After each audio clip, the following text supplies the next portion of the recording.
C'est le fil rouge de désertion depuis plusieurs semaines, on en parle tout le temps parce que c'est le kiff. Et c'est le seul truc un petit peu marrant qui se passe et qui permet de briser la monotonie de la domination occidentale du monde. Ça bouge dans le Sahel là. Les impérialistes sont un petit peu bousculés à droite à gauche, ou soit ils se rabattent les cartes entre eux, soit ils jouent aux chaises musicales les uns avec les autres, et au milieu de ça, les peuples africains essaient de tirer leur épingle du jeu pour gratter le plus d'indépendance possible. Et donc là, il y a une grande bataille qui se passe en ce moment au Niger, où depuis le putsch d'il y a quelques mois maintenant, il y a un grand mouvement populaire guidé par le M62 de notre poteau Abdoulaye Sédou, qui encercle la base militaire française de Niamey. Depuis des jours, hein, il les encercle et il contrôle les entrées et les sorties de la base française. Au slogan « La France dehors, à bas la France ». Et le leader du M62, Abdoulaye Sédou, répète « On veut pas d'ingérence occidentale ni étrangère, ni de base militaire étrangère au Niger. On est capable de gérer les problèmes d'islamistes ou de sécurité nous-mêmes. » Et donc, il y a pas mal de news, mais dont celle-là qui me fait bien marrer. La semaine dernière, on avait parlé comme quoi l'ambassade de France et la base française militaire au Niger étaient assiégées et qu'ils ne pouvaient pas manger de petits-déj tranquilles. Macron avait dit c'est un scandale. On empêche de livrer la nourriture, ils mangent avec des rations militaires. Sûrement mieux que la bouffe des Nigériens sur place, mais bref. Et donc les gens avaient saisi tous les croissants, genre les militaires nigériens étaient vus avec plein de gros sacs de croissants saisis à l'ambassade de France. Bloqués dans 3 bases, 1500 soldats vivent dans une précarité croissante, victimes du bras de fer entre la junte nigérienne au pouvoir depuis août et Paris qui ne la reconnaît pas. Abandonné, l'humeur est visiblement morose au sein du contingent français au Niger, principalement confiné sur la BAP, la base aérienne projetée, située près de l'aéroport de Niamey. Les quelques 1500 soldats français sont au cœur d'un bras de fer entre l'Élysée et les putschistes du 26 août, qui souhaitent le départ des forces françaises. Pas que les putschistes, hein, je pense quasiment tout le peuple nigérien. En tout cas, vu les millions de gens qui manifestent tout le temps à Niamey, c'est quand même un peu plus que les putschistes. Notre objectif était de mobiliser 1 million de Nigériens dans la rue chaque jour. Et ont dénoncé plusieurs accords de coopération militaire conclus avec l'ex-puissance coloniale.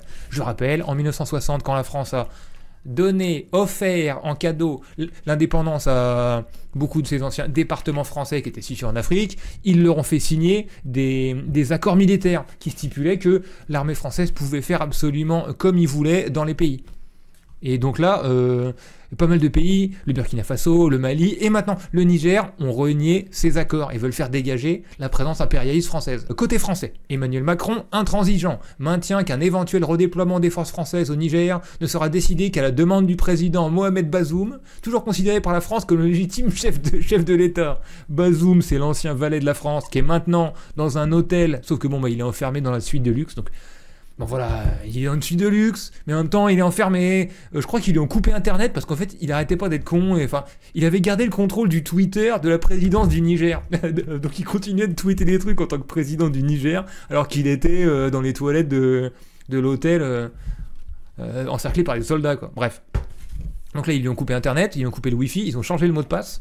Mais il est quand même reconnu par la France comme le seul leader légitime. Et du coup la France ne peut pas parler aux nouveaux dirigeants du pays parce que protocolairement ça se fait pas. Du coup ils sont coincés. En attendant un accord politique, la situation des militaires français se dégrade depuis le début du mois de septembre. Relève compromise, réserve qui s'épuise, encadrement sous stress, peur d'une sortie de crise violente. À ça s'ajoute la crainte d'être débordé par les manifestants nigériens qui bloquent tous les accès au camp français. Le problème c'est la foule, dit un ancien militaire qui travaille sur place. Elle se fait manipuler par le mouvement M62. Principalement, qui fait monter le sentiment anti-français. Ce sont ces mêmes manifestants qui ont stoppé le boulanger et qui empêchent les personnels locaux de venir travailler sur la base. En fait, c'est le M62 qui a fait main basse sur les croissants de l'ambassadeur. Beau gosse. Bien joué, les gars. Alors que le personnel locaux peuvent encore travailler pour les Allemands et les Italiens. Le filtrage n'est pas effectué par les forces armées nigériennes, mais par les manifestants. Oh, c'est lourd, ça. Ça veut dire que c'est le peuple nigérien, en fait, qui encercle l'armée française, jusqu'à ce qu'ils aient plus la moindre miette de pain au choc. ils arrivent à garder un sacré momentum quand même, le M62. Le fait d'encercler la base militaire française et de les mettre en chien de croissant et de PQ, ça donne quand même une certaine force mentale. Donc là, ils sont sur une grosse vague. Et donc du coup, ils sont capables d'organiser des gros concerts dans des stades avec des artistes et tout. Il y a quand même une vie dans ce mouvement, quoi.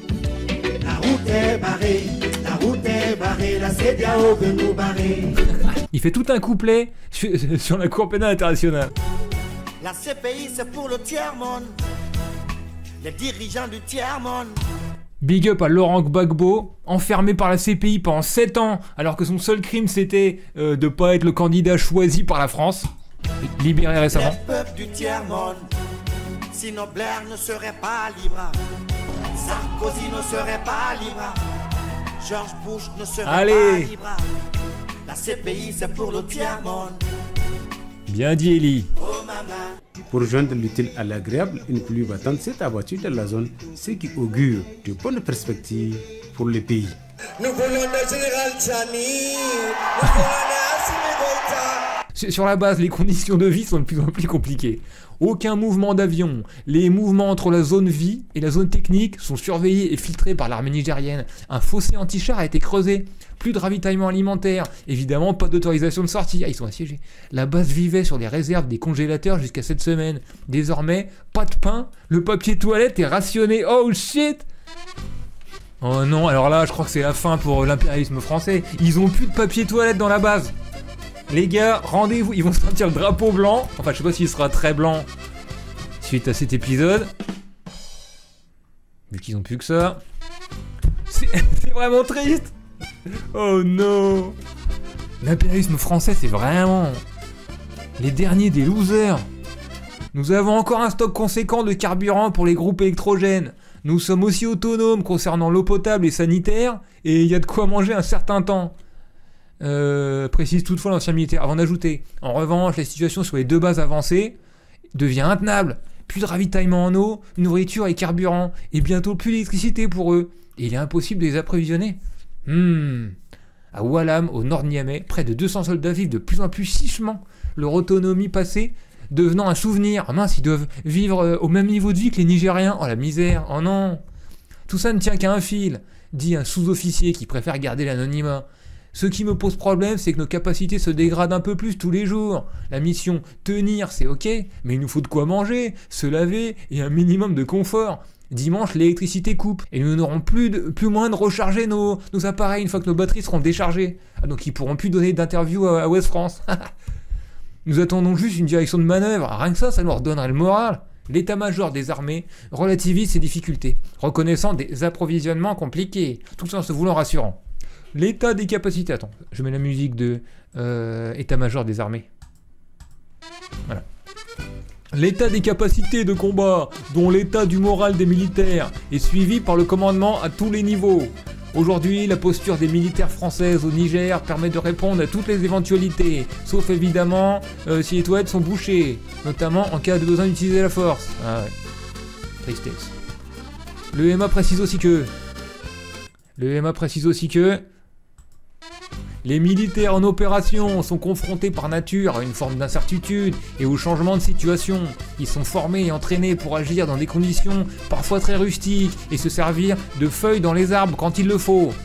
Et dans des environnements sécuritaires difficiles. La préparation et la planification des missions intègrent cette complexité.